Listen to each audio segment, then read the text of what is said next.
नमस्कार दोस्तों, स्वागत है आपका स्टडी फॉर सिविल सर्विसेज में। वीडियो को पूरा देखिए। कोई भी आपका फीडबैक है, कोई सजेशन है, तुरंत वीडियो में कमेंट करके जरूर बताइए। अच्छा लगे तो वीडियो लाइक जरूर कर लीजिए और ऐसे वीडियो लगातार फ्री में पाने के लिए चैनल को तुरंत सब्सक्राइब कर लीजिए और बेल आइकन को जरूर टैप कर लीजिए ताकि आगे भी सारे वीडियो आपको मिलते रहे। यूट्यूब में फॉलो करते हैं तो प्लीज ये वाला फ्री टेलीग्राम चैनल जरूर ज्वाइन कर लीजिएगा। सारे नोटिफिकेशन, सारे अपडेट यहीं पे आते हैं, ध्यान रखिएगा। स्टडी फॉर सिविल सर्विसेज का कोई भी पेड ग्रुप अगर आपको ज्वाइन करना है तो सिर्फ 856480560660897523864455 यही नंबर है हमारे, सिर्फ जहां पे कॉल या व्हाट्सएप कर सकते हैं। इंस्टाग्राम पे हमारा पेज जरूर फॉलो कर लीजिएगा, studyforcivil.services है। ट्विटर पे हमको जरूर फॉलो कर लीजिएगा, @studyforcivils है। सारे क्वेश्चन अटेम्प्ट करिए और स्कोर अपना तुरंत कमेंट करके बताइए। नमस्कार, स्टडी फॉर सिविल सर्विसेज के यूट्यूब चैनल में आप सबका स्वागत है। और आज के अपने इस वीडियो में हम करंट अफेयर्स टेस्ट के टॉप 100 एमसीक्यूज को देखेंगे। और ये जो हमारे करंट अफेयर्स बेस्ड क्वेश्चन होंगे वो जनवरी 2021 से सितंबर 2021 के बीच के होंगे, तो इसको मद्देनजर रखते ही अपने प्रश्नों को हल कीजिएगा। चलिए आज के अपने प्रश्नों को देखते हैं। क्या है पहला प्रश्न? जून 2021 में इंजीनियर्स इंडिया लिमिटेड के सीएमडी को मंगोलिया देश के सर्वोच्च नागरिक सम्मान द ऑर्डर ऑफ क्या है, the order of polar star से सम्मानित किया है। उनका क्या नाम है? तो इस प्रश्न का उत्तर हो जाएगा ऑप्शन बी यानी कि आर के सवरवाल। आगे देखते हैं, निम्नलिखित में से सही कथन चुनना है। पहला कथन है जून 2021 में माव्या सूदन जम्मू कश्मीर की पहली महिला फाइटर पायलट बनी। जून 2021 में उखना सुरेल सुख को मंगोलिया का राष्ट्रपति चुना गया है। तो इस प्रश्न का उत्तर हो जाता है ऑप्शन सी यानी कि दोनों ही कथन करेक्ट है। निम्नलिखित में से सही कथन चुनना है हमें। मई 2021 में आश्रिता बी ओलेटी भारतीय वायुसेना की पहली महिला फ्लाइट टेस्ट इंजीनियर बनी है। वहीं महाराष्ट्र की प्रियंका मोहिते विश्व की 10वीं सबसे ऊंची चोटी माउंट अन्नपूर्णा पर फतह हासिल करने वाली पहली भारतीय महिला बन चुकी हैं। तो इस प्रश्न का उत्तर है ऑप्शन सी यानी कि दोनों कथन हमारे करेक्ट है। प्रसिद्ध मराठी लेखक डॉक्टर शरण कुमार लिम्बाले को मार्च 2021 में निम्नलिखित में से किस सम्मानीय पुरस्कार के लिए चुना गया था? और इस प्रश्न का उत्तर हो जाता है ऑप्शन ए यानी कि 30वें सरस्वती सम्मान 2020 के लिए इनको चुना गया था। अब आप ये बताइए कि ये जो सम्मानीय पुरस्कार है जो इनको दिया गया है वो किसके द्वारा दिया जाता है? कमेंट बॉक्स में बताइएगा ये सम्मानीय पुरस्कार किसके द्वारा दिया जाता है। आगे बढ़ते हैं, हिंदी राइटर्स गिल्ड द्वारा साहित्य गौरव सम्मान 2021 से निम्नलिखित में से किसे सम्मानित किया गया था? करेक्ट आंसर है ऑप्शन डी यानी कि डॉक्टर रमेश पोखरियाल निशंक को। निम्नलिखित में से सही कथन चुनना है। 19 जुलाई 2021 को वाणिज्य एवं उद्योग मंत्रालय ने राष्ट्रीय लॉजिस्टिक उत्कृष्टता पुरस्कारों की घोषणा की है। जुलाई 2021 में डॉक्टर साइरस पूनावाला को प्रतिष्ठित लोकमान्य तिलक राष्ट्रीय पुरस्कार प्रदान किए जाने की घोषणा की गई है। इस प्रश्न का उत्तर क्या होगा? ऑप्शन सी यानी कि दोनों कथन हमारे एकदम करेक्ट है। कुवेम्पु राष्ट्रीय पुरस्कार जो है वो 2020 के लिए किस प्रसिद्ध ओडिया कवि को दिया गया है? इस प्रश्न का उत्तर होगा ऑप्शन ए यानी कि डॉक्टर राजेंद्र किशोर पांडा को। आगे बढ़ते हैं, ये जो देखिए पुस्तक दी गई है by many a happy accident recollections of a life. तो इस प्रश्न का उत्तर क्या हो जाता है हमारा? ऑप्शन बी यानी कि मोहम्मद हामिद अंसारी जो है इसके लेखक है। आगे देखिए, निम्नलिखित में से सही कथन चुनना है। पहला कथन कह रहा है क्या है? द ब्यूटीफुल थिंग्स पुस्तक के लेखक हंटर विडेन है। द बैटल ऑफ बिलोंगिंग पुस्तक के लेखक शशि थरूर है। तो इस प्रश्न का उत्तर है ऑप्शन सी यानी कि दोनों कथन हमारे एकदम करेक्ट है। देखिए इसी तरह से आपको एक तरफ उसके ऑथर दे दी जाएंगे, एक तरफ उनकी बुक दे दी जाएगी। मैच द फॉलोइंग्स में या इस तरह के स्टेटमेंट्स के साथ पूछे जा सकते हैं। तो करंट से जुड़े रहिए और इन चीज़ों को रिवाइज करते रहिए ताकि एग्जाम में आपके प्रश्न गलत ना हो सकें। अंतर्राष्ट्रीय सहकारिता दिवस 3 जुलाई 2021 को मनाया गया। इसका मुख्य थीम यानी कि विषय क्या था इसका? तो ऑप्शन ए यानी कि रिबिल्ड बेटर टुगेदर इसका जो है थीम थी। आगे देखिए, विश्व बाल श्रम निषेध दिवस 2021 का मुख्य थीम थी act now and child labour था। इस दिवस को किस दिन मनाया जाता है? तो इस दिवस को मनाया जाता है हमारा 12 जून को। आगे देखिए, अंतर्राष्ट्रीय युवा दिवस 2021 का विषय जो था वो है transforming food systems youth innovation for human and planetary health था। इस दिवस को कब मनाया जाता है या यह दिवस किस दिन मनाया जाता है? तो ये दिवस 12 अगस्त को मनाया जाता है। द इंडिया स्टोरी पुस्तक के लेखक कौन है? इसका उत्तर होगा ऑप्शन बी यानी कि बिमल जालान है। अगस्त 2021 में किसे केंद्रीय मंत्रिमंडल की नियुक्ति समिति द्वारा राष्ट्रीय औषधि मूल्य निर्धारण प्राधिकरण के नए अध्यक्ष के रूप में नियुक्त किया गया है? इसका आंसर होगा ऑप्शन यानी कि कमलेश कुमार पंत जी को। जुलाई 2021 में ममनून हुसैन का निधन हो गया है। वह किस देश के पूर्व राष्ट्रपति थे? तो वो पाकिस्तान के पूर्व राष्ट्रपति थे। निम्नलिखित में से सही कथन चुनना है। 4 जुलाई 2021 को पुष्कर सिंह धामी ने उत्तराखंड के 10वें मुख्यमंत्री के रूप में शपथ ग्रहण की है। वहीं जुलाई 2021 में डॉक्टर पी.के. वारियर का निधन हो गया। वह एक प्रसिद्ध आयुर्वेदाचार्य थे। और इस प्रश्न का उत्तर होगा हमारा ऑप्शन सी यानी कि हमारे ये दोनों कथन जो दिए गए हैं करेक्ट हैं। आगे देखिए भारत और रूस के बीच 12वां संयुक्त सैन्य अभ्यास इंद्र 21 यानी कि एक्सरसाइज इंदिरा का आयोजन अगस्त 2021 में कहाँ किया गया है? तो इस प्रश्न का उत्तर होगा ऑप्शन बी यानी कि रूस वोल्गोग्राद में। ठीक है, आगे देखते हैं। हाल ही में भारत एवं संयुक्त अरब अमीरात की नौसेना के मध्य द्विपक्षीय नौसैनिक अभ्यास जो है जायद तलवार 2021 का आयोजन कहाँ हुआ है? तो इस प्रश्न का उत्तर हो जाएगा हमारा यानी कि ऑप्शन बी अबू धाबी में हुआ है। जून 2021 में भारतीय नौसेना और रॉयल थाई नौसेना के बीच भारत थाईलैंड समन्वित गश्ती इंडो थाई कॉर्पोरेट के 31वें संस्करण का आयोजन किया गया। इस अभ्यास का आयोजन कहाँ किया गया है? तो इस प्रश्न का उत्तर है हमारा ऑप्शन सी यानी कि अंडमान सागर में। मार्च 2021 में भारत उज्बेकिस्तान संयुक्त सैन्य अभ्यास दस्तलिक 2 कहाँ आयोजित किया गया है? इस प्रश्न का उत्तर है ऑप्शन ए यानी कि उत्तराखंड के रानीखेत में। मई 2021 में शिक्षा मंत्रालय द्वारा युवा लेखकों को प्रशिक्षित करने हेतु कौन सी योजना शुरू की गई है? तो कौन सी योजना शुरू की गई है इसमें देख लेते हैं। ये शुरू की गई है ऑप्शन बी यानी कि युवा प्रधानमंत्री योजना को शुरू किया गया है। वैश्विक साइबर सुरक्षा सूचकांक 2020 में रैंकिंग में शीर्ष स्थान संयुक्त राज्य अमेरिका का है। सूचकांक में भारत का स्थान कौन सा है? तो इसमें भारत का स्थान है 2nd पोजीशन पे भारत है। देखिए अब आप बताइए कि वैश्विक साइबर सूचकांक जो है वो इंडेक्स कौन जारी करता है? कमेंट बॉक्स में बताइएगा। वैश्विक शांति सूचकांक 2021 में आइसलैंड का विश्व में प्रथम स्थान है। इस सूचकांक में भारत किस स्थान पर आता है? देखिए उसी तरह का एक क्वेश्चन ये भी आ गया है। तो 135वां इसमें स्थान भारत का आता है। भारत का दूसरा सबसे बड़ा क्रिकेट स्टेडियम कहाँ पर बनाया जाएगा? तो ये जयपुर के यानी कि जयपुर राजस्थान में बनाया जाएगा। खेलो इंडिया यूथ गेम्स फरवरी 2022 में कहां पर आयोजित किए जाएंगे? तो इस प्रश्न का उत्तर हो जाता है हमारा ऑप्शन बी यानी कि हरियाणा में। निम्नलिखित में से सही कथन हमें चुनना है। पहला कथन कह रहा है जून 2021 में गुजरात के केवड़िया को देश का पहला ई व्हीकल ओनली एरिया घोषित किया गया है। वहीं मई 2021 में भारत ने संयुक्त राष्ट्र शांति रक्षकों के लिए unite aware mobile take platform launch किया है। इस प्रश्न का उत्तर है हमारा ऑप्शन सी यानी कि हमारे दोनों कथन करेक्ट है। टोक्यो ओलंपिक 2020 में किसने भाला फेंकने में स्वर्ण पदक जीता था? तो ये सबको अच्छे से पता है ऑप्शन बी यानी कि नीरज चोपड़ा ने।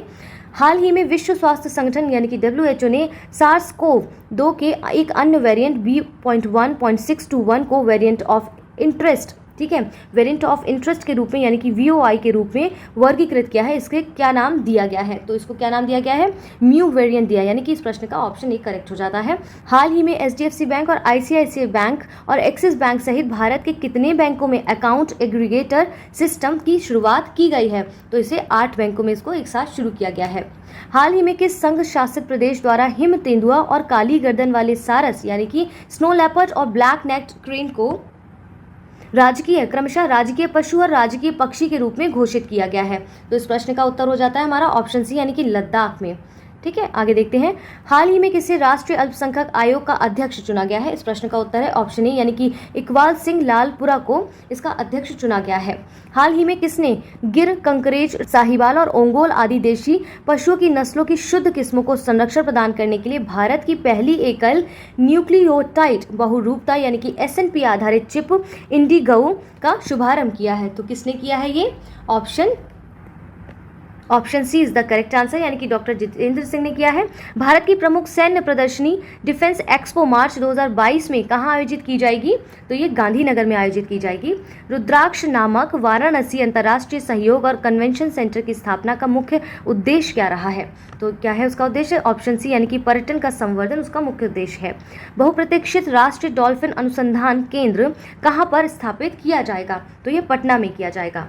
आगे बढ़िए देखते हैं। हाल ही में उत्तर प्रदेश के किस शहर में दिव्यांगों के लिए देश में अपनी तरह का पहला स्टेडियम बनाया गया है? तो ये बनाया गया है लखनऊ में। ठीक है हाल ही में किस मेट्रो रेल कॉरपोरेशन ने देश की पहली फास्टैग यानी UPI आधारित कैशलेस पार्किंग सुविधा शुरू की है? तो इसे दिल्ली मेट्रो रेल कॉरपोरेशन ने शुरू किया है। हाल ही में खबरों में रहा केसरिया बौद्ध स्तूप किस राज्य में स्थित है? तो ये बिहार में है। आगे देखिए प्रधान वैज्ञानिक सलाहकार प्रोफेसर के विजय राघवन ने एक विकेंद्रीकृत जैव चिकित्सा अवशिष्ट भस्मक का वर्चुअल रूप से उद्घाटन कहां पर किया है? तो इस प्रश्न का उत्तर है ऑप्शन ए यानी कि बक्सर बिहार में किया है। हाल ही में ग्रामीणों को स्वच्छ जल के महत्व के बारे में जानकारी देने के लिए किस राज्य या UT ने पानी माह शुरू किया है? देखिए कैसे सिर्फ एक वर्ड से पूछा गया है कि ये किस UT किस राज्य ने इसको शुरू किया है। तो इस पर फोकस बनाए रखिए, इनको रिवाइज करते रहिए और हमारी प्लेलिस्ट में जाके इनके नोट्स बनाते रहिए उनको देखकर। तो कहाँ शुरू किया है पानी माह? लद्दाख में शुरू किया है। देश का पहला जनजातीय जैविक महिला कृषक उत्पादन संगठन जो 100% जनजातीय महिलाओं द्वारा संचालित है बिहार में कहाँ खोला गया है? जुमई में इसको खोला है। निम्नलिखित में से कौन सा या कौन से कथन सही है? मई 2021 को वित्त मंत्री निर्मला सीतारमण की अध्यक्षता में 43वीं जीएसटी परिषद की बैठक का आयोजन वर्चुअल माध्यम से आयोजित किया गया है। दूसरा कथन कह रहा है केंद्रीय स्वास्थ्य एवं परिवार कल्याण मंत्री डॉक्टर हर्षवर्धन को वैश्विक तंबाकू नियंत्रण में योगदान देने हेतु WHO विशेष महानिदेशक पुरस्कार 2021 से सम्मानित किया गया है। तो इस प्रश्न का उत्तर हो जाता है ऑप्शन सी, यानी कि दोनों कथन हमारे करेक्ट हैं। हाल ही में किस राज्य सरकार ने स्वास्थ्य योद्धा पोर्टल लॉन्च करते हुए राष्ट्रीय स्वास्थ्य सेवक अभियान की शुरुआत की है? तो इस प्रश्न का उत्तर हो जाता है ऑप्शन बी, यानी कि उत्तर प्रदेश ने। हाल ही में किस राज्य सरकार ने राजीव गांधी ग्रामीण भूमिहीन मजदूर न्याय योजना शुरू की है? तो किसने की है? छत्तीसगढ़ ने। छत्तीसगढ़ की राज्य सरकार ने। देखते हैं, भारत का पहला डिगोंग संरक्षण रिजर्व यानी कि डिगोंग कंजर्वेशन रिजर्व किस राज्य में स्थापित किया गया है? तो ये तमिलनाडु में स्थापित किया जाएगा। आप हमें कमेंट बॉक्स में इसकी एग्जैक्ट लोकेशन बता सकते हैं कि इसको कहाँ, तमिलनाडु में कहाँ इसको लोकेट किया जाएगा। चलिए देखिए, हाल ही में जन शिक्षण संस्थान द्वारा किस राज्य के नीलांबुर जंगल के भीतर कुछ दूर दराज के आदिवासी बस्तियों में हाई स्पीड इंटरनेट की शुरुआत की गई है? तो इसको केरल में शुरू किया गया है। हाल ही में राष्ट्रीय पादप आनुवांशिक संसाधन ब्यूरो ने कहां पर विश्व के दूसरे सबसे बड़े नवीकृत अत्याधुनिक राष्ट्रीय जीन बैंक का उद्घाटन किया है? तो ये पूसा नई दिल्ली में किया है। प्रोजेक्ट बोल्ड के संबंध में सही कथन का हमें चयन करना है। खादी एवं ग्रामोद्योग आयोग तथा सीमा सुरक्षा बल ने प्रोजेक्ट बोल्ड की शुरुआत की गई है। इसकी शुरुआत जैसलमेर में मरुस्थलीयकरण को रोकने के लिए ग्रामीण अर्थव्यवस्था को बढ़ावा देने के लिए किया गया है। इस प्रश्न का उत्तर हो जाता है ऑप्शन सी, यानी कि दोनों कथन हमारे करेक्ट है। आगे देखते हैं, मलेरिया के प्रति जागरूकता फैलाने के उद्देश्य से 20 अगस्त को यानी कि 20 अगस्त को विश्व मच्छर दिवस 2021 मनाया गया था। इसकी थीम क्या थी? ऑप्शन बी, यानी कि reaching the zero malaria target. आगे बढ़ते हैं, हाल ही में उत्तर प्रदेश सरकार ने किस यूनिवर्सिटी का नाम बदलकर मां शाकुंभरी विश्वविद्यालय कर दिया है? तो इस प्रश्न का उत्तर हो जाता है ऑप्शन सी, यानी कि सहारनपुर स्टेट यूनिवर्सिटी ने। आगे देखिए, निम्नलिखित में से सही कथन का चयन करना। राष्ट्रीय शहरी डिजिटल मिशन का प्रारंभ 23 फरवरी 2021 को हुआ है। स्टार्टअप इंडिया सीड फंड योजना की शुरुआत 19 अप्रैल 2021 को हुई है। इस प्रश्न का उत्तर हो जाता है ऑप्शन सी, यानी कि दोनों कथन हमारे करेक्ट है। निम्नलिखित में से सही कथन चुनना है। श्रम शक्ति पोर्टल को केंद्रीय जनजातीय कार्य मंत्रालय द्वारा लॉन्च किया गया है। प्रधानमंत्री कौशल विकास योजना के तीसरे चरण में देश के 600 जिलों को कवर किया जाएगा। तो इस प्रश्न का उत्तर है ऑप्शन सी, यानी कि दोनों कथन करेक्ट है। मार्च 2021 में उत्तर प्रदेश सरकार द्वारा किस जिले में काला नमक चावल महोत्सव का आयोजन किया गया है? तो कहाँ किया है? सिद्धार्थनगर में। चलिए आगे देखिए, निम्नलिखित में से सही कथन का चयन करना है। हाल ही में भारत और बांग्लादेश के बीच एक नई पैसेंजर ट्रेन मिताली एक्सप्रेस शुरू की गई है। वहीं दूसरा कथन कह रहा है जो बाइडेन संयुक्त राज्य अमेरिका के 45वें राष्ट्रपति थे। तो इसमें पूछ रहे सही कथन का चयन करना है। तो इस प्रश्न का उत्तर हो जाता है ऑप्शन ए, यानी कि केवल एक ठीक है, दूसरा गलत है क्योंकि ये 45 नहीं बल्कि 46वें राष्ट्रपति हैं। आगे देखिए, भारत, जापान और मिस्र निम्नलिखित में से किस देश के व्यापार मंत्रियों ने 27 अप्रैल 2021 को औपचारिक रूप से आयोजित त्रिपक्षीय मंत्रिस्तरीय बैठक में आपूर्ति श्रृंखला को बेहतर बनाने की पहल की औपचारिक शुरुआत की है? करेक्ट आंसर है ऑप्शन सी, यानी कि ऑस्ट्रेलिया।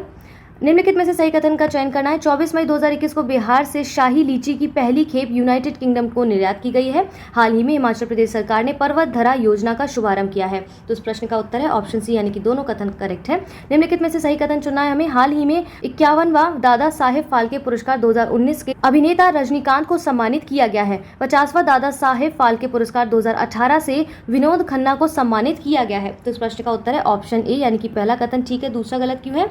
यहाँ पर विनोद खन्ना को सम्मानित नहीं किया गया है बल्कि यहाँ पर अमिताभ बच्चन जी को यहाँ पर सम्मानित किया गया है।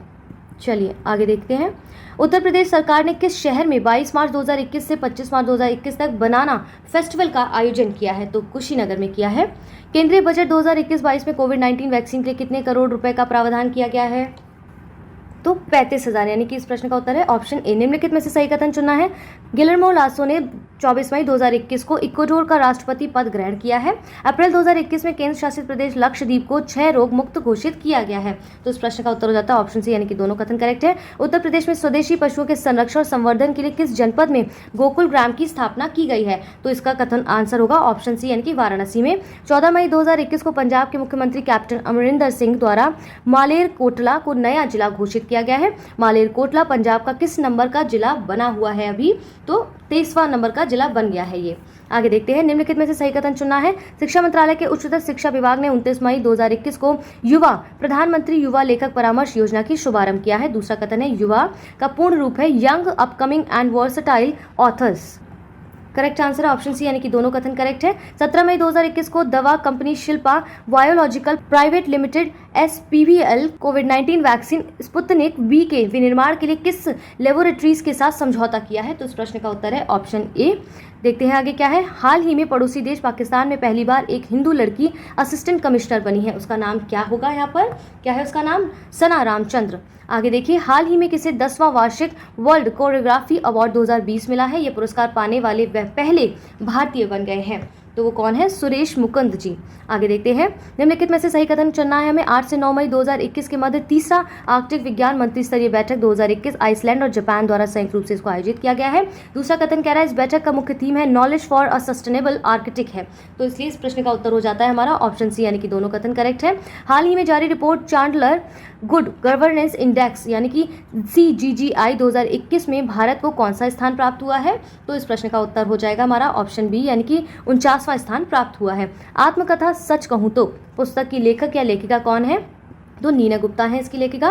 निम्नलिखित में से सही कथन चुनना है। प्रत्येक वर्ष विश्व भर में 10 मई को विश्व प्रेस स्वतंत्रता दिवस यानी कि WPFD मनाया जाता है। विश्व प्रेस स्वतंत्रता दिवस 2021 का विषय था information as a public good, तो इस प्रश्न का उत्तर है ऑप्शन बी यानी कि केवल 2 जो कथन है वो ठीक है, पहला गलत क्यों है? क्योंकि यहाँ पर 10 मई को नहीं बल्कि कब किया गया था? 3 मई को, 3 मई को विश्व प्रेस स्वतंत्रता दिवस मनाया जाता है। आगे देखिए, 21 मई 2021 को सुंदरलाल बहुगुणा का कोविड-19 के कारण निधन हो गया है। वह किस क्षेत्र से संबंधित थे?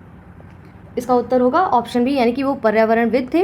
निम्नलिखित में से सही कथन चुनना है। 21 मई 2021 को वैश्विक स्वास्थ्य शिखर सम्मेलन 2021 का आयोजन विला पामफिल्स रोम इटली में हुआ है। दूसरा कथन कह रहा है 21 मई 2021 को भारतीय नौसेना ने अपने पहले विध्वंस जहाज INS राजपूत को कार्यमुक्त कर दिया है, और इस प्रश्न का उत्तर क्या हो जाएगा हमारा? ऑप्शन सी यानी कि दोनों कथन करेक्ट है। निम्नलिखित में से कौन 26 जनवरी 2021 को गणतंत्र दिवस परेड में हिस्सा लेने वाली पहली महिला फाइटर पायलट बन गई है? तो देखिए कौन बनी है? भावना कंठ बन गई है। एक पौधा सुपोषित बेटी के नाम, ये जो योजना है वो जनवरी 2021 में राजस्थान के किस जिले में शुरू की गई थी? तो उसको शुरू किया गया था सिरोही में। आगे देखते हैं, निम्नलिखित में से सही कथन चुनना है। जनवरी 2021 में भारत का पहला फायर पार्क का उद्घाटन भुवनेश्वर यानी कि उड़ीसा में किया गया है। भारत वैश्विक ऊर्जा संक्रमण सूचकांक 2021 में 87वें पोजीशन पर है। ये इस प्रश्न का उत्तर हो जाएगा हमारा ऑप्शन सी यानी कि दोनों कथन करेक्ट है। आप हमें कमेंट बॉक्स में बताइएगा ये जो सूचकांक है वैश्विक ऊर्जा संक्रमण सूचकांक, इसको कौन जारी करता है? चलिए कमेंट बॉक्स में बताइएगा। फरवरी 2021 में डेनमार्क ने विश्व का पहला ऊर्जा द्वीप बनाने की योजना को मंजूरी प्रदान की है। इस ऊर्जा द्वीप का निर्माण किस सागर में किया जाएगा? तो ये उत्तरी सागर में किया जाएगा इसका निर्माण। 25 जनवरी 2021 को 11वें राष्ट्रीय मतदाता दिवस के अवसर पर निर्वाचन आयोग के वेब रेडियो हेलो वोटर्स का शुभारंभ किसने किया है? तो ये रामनाथ कोविंद जी ने किया था इसका शुभारंभ। मार्च 2021 में किस सार्वजनिक उपक्रम को 11वें CII राष्ट्रीय HR उत्कृष्टता पुरस्कार 2020-21 वितरण समारोह में प्रतिष्ठित रोल मॉडल पुरस्कार प्रदान किया गया है? तो इस प्रश्न का उत्तर हो जाता है ऑप्शन बी यानी कि NTPC ने। आइए देखिए, निम्नलिखित में से सही कथन हमें चुनना है। प्रधानमंत्री नरेंद्र मोदी ने फरवरी 2021 में असम में महाबाहु ब्रह्मपुत्र कार्यक्रम का शुभारंभ किया है। वहीं दूसरा कथन कह रहा है व्यक्तिगत कार्बन पदचिह्न का आकलन करने के लिए carbon watch mobile application launch करने वाला चंडीगढ़ भारत का पहला केंद्र शासित प्रदेश बन गया है। तो इस प्रश्न का उत्तर होगा हमारा ऑप्शन सी यानी कि दोनों कथन करेक्ट है। प्रधानमंत्री नरेंद्र मोदी ने 23 फरवरी 2021 को वीडियो कॉन्फ्रेंसिंग के माध्यम से डॉक्टर श्यामा प्रसाद मुखर्जी आयुर्विज्ञान एवं शोध संस्थान का उद्घाटन कहां पर किया है? तो ये IIT खड़गपुर में किया है। 24 जनवरी 2021 को मध्य प्रदेश के मुख्यमंत्री शिवराज सिंह चौहान ने बालिकाओं के सशक्तिकरण और विकास में सहायता के लिए बेटी बचाओ बेटी पढ़ाओ योजना के तहत निम्न में से कौन सा अभियान शुरू किया है? तो ये पंख अभियान इन्होंने शुरू किया है। देखिए इस तरह की योजनाएं या अभियान पूछे जाते रहे तो आपको उनका उद्देश्य, वो कब शुरू किए गए, किसके द्वारा शुरू किए गए, ध्यान में रखना है। आगे देखिए, मार्च 2021 में किस राज्य सरकार ने कुपोषण से निपटने के लिए सामर अभियान शुरू करने की घोषणा की है? तो इस प्रश्न का उत्तर है ऑप्शन बी यानी कि झारखंड सरकार ने। निम्नलिखित में से सही कथन चुनना है। देश के पहले फॉरेस्ट हीलिंग सेंटर का उद्घाटन उत्तराखंड के रानीखेत के निकट कालिका में किया गया है। दूसरा कथन क्या कह रहा है? 26 मार्च 2021 को दिल्ली छावनी में स्थित भारत के पहले भारत कोरियाई मैत्री पार्क का उद्घाटन किया गया है। इस प्रश्न का उत्तर हो जाएगा हमारा ऑप्शन सी यानी कि दोनों ही कथन करेक्ट है। आगे बढ़ते हैं। मार्च 2021 में दुनिया का सबसे शक्तिशाली सुपर कंप्यूटर फुगाकू अनुसंधान उपयोग हेतु तैयार है। यह सुपर कंप्यूटर किस देश के द्वारा विकसित किया गया है? तो किसके द्वारा विकसित किया गया है? जापान के द्वारा। निम्नलिखित में से सही कथन चुने। हाल ही में भारत में मास्को में एक ऊर्जा कार्यालय खोला गया है यानी कि एनर्जी ऑफिस खोला गया है। मार्च 2021 में IPS अधिकारी कुलदीप सिंह को CRPF का नया महानिदेशक नियुक्त किया गया है। तो देखते हैं इन दोनों कथनों में कौन सा कथन सही है या दोनों सही है। तो ये दोनों कथन करेक्ट है। आगे बढ़ते हैं। 8 मार्च 2021 को किस राज्य सरकार ने अनाथ बच्चों को संरक्षण आश्रय देने हेतु हरिहर योजना की शुरुआत की है? तो इस प्रश्न का उत्तर हो जाएगा ऑप्शन ए यानी कि हरियाणा सरकार ने। किस राज्य सरकार ने 1 मई से 20 मई तक 2021 तक पिछड़े वर्ग के लोगों के सामाजिक और शैक्षिक स्थिति का पहला राज्य सर्वेक्षण किया है? यानी कि ओडिशा का किया है। ऑप्शन सी करेक्ट है। निम्नलिखित में से सही विकल्प चुने। ओमांग के महामहिम सुल्तान काबूस बिन सैद अल सैद को वर्ष 2019 का गांधी शांति पुरस्कार प्रदान किया जाएगा। दूसरा कथन कह रहा है वर्ष 2020 के लिए गांधी शांति पुरस्कार बंगबंधु शेख मुजीबुर रहमान को प्रदान किया जाएगा। तो इस प्रश्न का उत्तर जो है वो होगा ऑप्शन सी यानी कि दोनों कथन करेक्ट है। उत्तर प्रदेश के किस शहर में देश के सबसे पहले लॉजिस्टिक और इंटीग्रेटेड ट्रांसपोर्ट हब का निर्माण किया गया है? तो इस प्रश्न का उत्तर है ऑप्शन बी यानी कि ग्रेटर नोएडा में। जनवरी 2021 में किस राज्य के मुख्यमंत्री ने एक ऑनलाइन कार्यक्रम के माध्यम से जेल पर्यटन पहल की शुरुआत की है? तो महाराष्ट्र में। ठीक है। निम्नलिखित में से सही कथन चुने। विश्व मलेरिया दिवस प्रतिवर्ष 25 मई को मनाया जाता है। वहीं 2021 की थीम इसकी क्या थी? शून्य मलेरिया लक्ष्य तक पहुंचना, यानी कि reaching the zero malaria target. तो इस प्रश्न का उत्तर हो जाएगा हमारा ऑप्शन बी यानी कि दूसरा कथन ठीक है। क्यों? क्योंकि अभी देखिए आपको ऊपर भी पढ़ाया था कि इसका जो विषय है वो क्या होगा, reaching the zero malaria target. पहला गलत क्यों है? क्योंकि यहाँ पर 25 मई को नहीं बल्कि यहाँ पर 25 अप्रैल की बात की गई है। 25 अप्रैल को ये हमेशा हर वर्ष मनाया जाता है। आगे देखिए किस राज्य में 100 मेगावाट की क्षमता वाला भारत का सबसे बड़ा तैरता सौर ऊर्जा संयंत्र स्थापित किया जाएगा? इस प्रश्न का उत्तर है ऑप्शन ए यानी कि तेलंगाना रामागुंडम में। आगे देखिए हाल ही में कौन सा राज्य देश का पहला राज्य बन गया जहां प्रत्येक परिवार को हर साल यानी कि प्रत्येक वर्ष 5 लाख रुपए का स्वास्थ्य बीमा मिलेगा? तो राजस्थान में मिलेगा। आगे देखिए निम्नलिखित में से कौन से कथन सही है? नेत्रा कुमानन ओलंपिक के लिए क्वालिफाई करने वाली पहली भारतीय महिला नाविक बन गई हैं। दूसरा कथन कह रहा है कर्नाटक में भारत की पहली इलेक्ट्रिक वाहन लिथियम बैटरी प्लांट स्थापित किया जाएगा। तो इस प्रश्न का उत्तर है ऑप्शन सी यानी कि दोनों कथन हमारे एकदम करेक्ट है। आइए अगले प्रश्न को देखिए। भारतीय नौसेना के किस जहाज ने संयुक्त अरब अमीरात के अबुधाबी में 20 से 25 फरवरी 2021 तक NAVDEX और क्या लिखा है इसमें IDX 21 यानी कि इंटरनेशनल डिफेंस एग्जीबिशन में हिस्सा लिया है? तो इस प्रश्न का उत्तर हो जाएगा हमारा ऑप्शन ए यानी कि प्रलय। निम्नलिखित को सही कथन चुनना है हमें। निम्नलिखित में से 10 मार्च 2021 को मुंबई नौसैन्य डॉक यार्ड में आयोजित एक समारोह में INS करंज को भारतीय नौसेना में शामिल किया गया है। दूसरा कथन कह रहा है INS करंज भारतीय नौसेना की स्टील्थ स्कॉर्पिन श्रेणी की तीसरी पनडुब्बी है। तो इस प्रश्न का उत्तर हो जाता है ऑप्शन सी यानी कि दोनों कथन करेक्ट है। 18 फरवरी 2021 को किस राज्य केंद्र शासित प्रदेश ने औपचारिक रूप से RBI की ई कुबेर भुगतान प्रणाली शुरू की है? प्रश्न का उत्तर है ऑप्शन ए यानी कि जम्मू कश्मीर ने। अब आप ये बताइए कमेंट बॉक्स कि ई कुबेर भुगतान यानी कि ई कुबेर पेमेंट जो सिस्टम है वो क्या है। देखिए अगले प्रश्न को अंतर्राष्ट्रीय बौद्धिक संपदा सूचकांक 2021 के संबंध में सही कथन हमें चुनना है। इस सूचकांक में यानी कि बौद्धिक संपदा सूचकांक में संयुक्त राज्य अमेरिका पहले स्थान पर है। इस सूचकांक में भारत 40वें स्थान पर है। इस प्रश्न का उत्तर हो जाता है ऑप्शन सी यानी कि दोनों हमारे करेक्ट हो जाएंगे कथन। आगे देखिए 6 मार्च 2021 को उत्तर प्रदेश के मुख्यमंत्री योगी आदित्यनाथ द्वारा 2 दिवसीय कार्यक्रम गुड़ महोत्सव, गुड़ को क्या कहते हैं जैगरी भी बोलते हैं, इसलिए गुड़ महोत्सव या जैगरी फेस्टिवल का उद्घाटन कहां पर किया गया था? तो ये लखनऊ में किया गया था। ऑप्शन सी करेक्ट हो जाएगा। देखिए अंतिम प्रश्न को दुनिया का सबसे बड़ा फ्लोटिंग सौर फार्म यानी कि लार्जेस्ट फ्लोटिंग सोलर फार्म किस देश में बनाया जा रहा है? अभी तो ये सिंगापुर में बनाया जा रहा है। आशा करती हूँ आज का ये वीडियो आपको अच्छे से समझ आया होगा। इसी तरह अपने आंसर्स जो है हमें कमेंट बॉक्स में देते रहे और बताते रहे आपने कितना स्कोर आज के इस टेस्ट में किया है। हमारी वीडियो को लाइक करें, हमारे चैनल को सब्सक्राइब करें, अपने दोस्तों के साथ ज़्यादा से ज़्यादा हमारी वीडियोज़ को शेयर करें। धन्यवाद।